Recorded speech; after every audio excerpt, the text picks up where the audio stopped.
మోడీ చాలా స్పష్టంగా నిజానికి మహాకుంభమేళా ప్రారంభమైన వెంటనే ఈ దేశంలో ఉండేటువంటి గాడిద కొడుకులు, ఈ దేశంలో ఉండేటువంటి విదేశీ సంతానం ఉంటుంది కదా, అంటే వాడు ఈ దేశంలో ఉంటాడు కానీ వాడు పాట మాత్రం విదేశీ పాట వాడుతుంటాడు. వాడికి ఏమైనా సరే వాడు ఈ దేశంలో ఈ ప్రేయర్ పెట్టి ఆయిల్స్ పెట్టేసి ఇష్టానుసారంగా వాడు ఏం చేసినా వాని గురించి విమర్శించాడు, తాయెత్తులు కట్టేటని విమర్శించాడు. కుంభమేళాకు పోతే మునిగితే పుణ్యం వస్తుందా, దరిద్రం పోతుందా, ఆస్తులు వస్తాయా, అంతస్తులు వస్తాయా, నీకెందుకు రవి, మా ఇష్టం, మేము కుంభమేళాను మునుగం, నీకెందుకు, మేము కూడా హిందువులమే అంటాడు మళ్ళీ విమర్శిస్తాడు. అంటే వానికి ఏం తెలియదు, కేవలం వాడికి 4 పైసలు వస్తాయి, ఇట్లా విమర్శిస్తే 4 పైసలు ఏదో ముఠా వస్తుంది, పేరుకు వాడు బయట హిందువులా ఉంటాడు, వెనక పైసలు మాత్రం ఇంకోటి ఉంటుంది.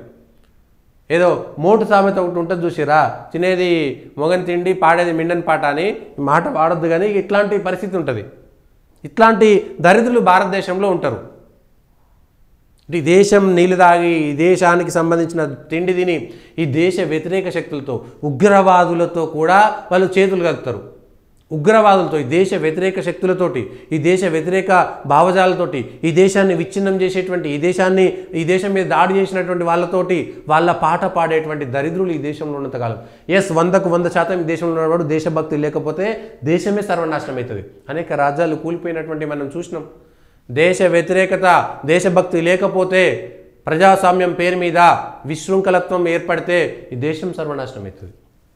మోడీ గారు చూసి చాలా స్పష్టంగా హిందువులపై దాడి, అదే బానిస మనస్కుల ఎజెండా, సమాజ విభజన, ఐక్యత విచ్ఛిన్నమే వారి లక్ష్యం, విదేశీ శక్తుల క్లియర్గా విదేశీ శక్తుల అండదండలతో దేశాన్ని బలహీనపరిచేటువంటి మాట చేస్తున్నారని.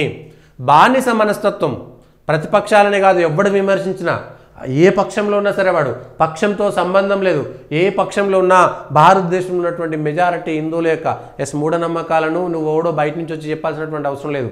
ఎవరైనా హిందూ సమాజంలో ఎక్కడైనా మూఢనమ్మకాలు ఉంటే అందులోనే ఒక సంఘ సంస్కృత బయటకు వస్తాడు. ఆ మూఢనమ్మకాలను తొలగించేటువంటి ప్రయత్నం రామానుజ జీయస్వామి నుంచి మొదలు పెడితే, ఆదిశంకరాచార్యుల నుంచి మొదలు పెడితే, బసవన్న నుంచి మొదలు పెడితే అనేక మంది వచ్చారు ఈ దేశంలో సంఘ సంస్కర్తలు. వాళ్ళు నిజమైనటువంటి సంఘ సంస్కర్తలు. ఎవరైనా పొరపాటున సమాజం దారి తప్పి పక్కకు పోతుంటే వాళ్ళు సంస్కరించారు ఈ సమాజాన్ని. అనేక మంది అట్లాంటి వాళ్ళు ఉన్నారు.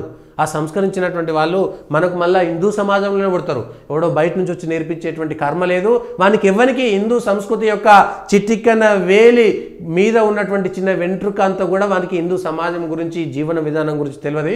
వాళ్ళు దీనికి సమానం కూడా కారు, ఎన్నటికీ సమానం కాలేరు. వాడు 50 దేశాల్లో ఉండని, 100 దేశాల్లో ఉండని. కానీ భారతీయ జీవన విధానం అంటే మళ్ళీ ఇంకోటి కాదు, కేవలం సనాతన ధర్మాన్ని ఆచరించేటువంటిది మాత్రమే భారతీయ జీవన విధానం. దానికి చిటికన వేలి గోటి మీద ఉండేటువంటి వెంట్రుకతో కూడా మీరు సమానం కారనేటువంటి విషయాన్ని చెప్పుకోవాలి. అదే విషయాన్ని మోడీ గారు కూడా స్పష్టంగా చెప్పారు. ఇది దేశానికి అవసరమైనటువంటిది. ఈ దేశంలో హిందువులు ఐక్యంగా ఉన్నంత కాలం మాత్రమే దేశం ఐక్యంగా ఉన్నది. హిందువుల యొక్క విభజన జరిగినప్పుడు మాత్రమే ఈ దేశం మీద విదేశీ దండయాత్రలు సాధ్యమైంది. అది గుర్తుంచుకోవాల్సినటువంటి అవసరం కూడా ఉంది మనకు. మహాకుంభమేళ నిర్వహణ ప్రతి ఒక్కరిని విస్మయానికి గురి చేస్తుందని, భావితరాలకు ఐక్యతాశీనంగా నిలుస్తుందని, హిందూ విశ్వాసాన్ని ద్వేషించేవారు శతాబ్దాలుగా అక్కడక్కడ ఉంటూనే ఉన్నారు. వీరికి మద్దతు ఇవ్వడం ద్వారా విదేశీ శక్తులు కూడా మన దేశాన్ని, మతాన్ని బలహీనపరుస్తున్నాయని, సమాజాన్ని విభజించి ఐక్యతను బద్దలు కొట్టడమే వారి అజెండా అని కుంభమేళా తొక్కిసలాటపై మమతా, అఖిలేష్ ఖర్గే విమర్శలు చేసిన నేపథ్యంలో ఈ వ్యాఖ్యలు చేశారు. మహాకుంభమేళాలు విజయవంతం చేయడంలో పారిశుద్ధ కార్మికులు, పోలీసుల కృషి ఎనలేనిదన్నారు. వేల మంది వైద్యులు, వాలంటీర్లు అంకితభావంతో, సేవాస్ఫూర్తితో పనిచేస్తున్నారని, సబ్కా సాత్ సబ్కా వికాస్ కోసం ఎల్లప్పుడూ తాను పనిచేస్తానని, ఇప్పుడు సబ్కా ఇలాజ్, సబ్కా ఆరోగ్యాన్ని జోడిస్తున్నానని కూడా చెప్పారు. అందరూ ఆరోగ్యంగా ఉండాలని నిన్న బాగేశ్వర్ ధామ్లో ఆసుపత్రిని ప్రారంభిస్తూ మాట్లాడినటువంటి మాటలు ఇవి. సరిగ్గా కుంభమేళా జరుగుతున్నప్పుడు మధ్యలో ఎక్కడ మాట్లాడలేదు. ఎందుకంటే రాజకీయం, కుంభమేళా యొక్క ప్రశస్తి, కుంభమేళా యొక్క గొప్పతనం పక్కకు పోయి ఈ రాజకీయ చర్చలోకి వస్తుందని అది ప్రతిపక్షాలు ప్రయత్నం చేసినాయి. కుంభమేళాకు మాకు సంబంధం లేదా, అరే గంగా బెంగాల్లో కూడా వాడుతుంది, గంగా నీకు సంబంధం లేదా, మమతా బెనర్జీ కూడా ఏర్పాటు చేయాలి కదా. ఆ రాష్ట్రాలన్నీ కూడా గంగాకు అటువైపు ఇటువైపు ఉన్నటువంటి వాళ్ళందరూ కూడా ఖచ్చితంగా అన్ని రాష్ట్రాలు కూడా ఏర్పాట్లు చేయాలి. ప్రతి రాష్ట్రం కూడా 50-60 కోట్ల మంది, 140 కోట్ల మందిలో 100 కోట్ల మందికి పైగా హిందూ సమాజం ఉంటే 60 కోట్ల మంది, సగానికంటే ఎక్కువ హిందువులు ఒక కుంభమేళాలో పాల్గొంటే దాన్ని కూడా విమర్శించారు. ఈ నాయకులు అందుకనే ఓడిపోతున్నారు. ఎందుకు ఓడిపోతారు? ఎక్కడో దిక్కులేక అక్కడక్కడ గెలుస్తుంది తప్ప, లేకపోతే ఎందుకు ఓడిపోతున్నారు వీళ్ళు? ఎందుకే ఓడిపోతున్నారు? ప్రజలు ఆలోచిస్తారు. ప్రజలు ఖచ్చితంగా ఆలోచిస్తారు. ఎస్, మాకు అభివృద్ధి కావాలి, అట్లనే మా జీవన విధానం, మా సంస్కృతి నాశనం కాకుండా చూసుకోవాల్సినటువంటి అవసరం కూడా ఉంది అనేటువంటిది ప్రజలు ఆలోచిస్తారు ఖచ్చితంగా. ఇది కదా కావాల్సినటువంటిది, చెప్పాల్సింది ఇది కదా.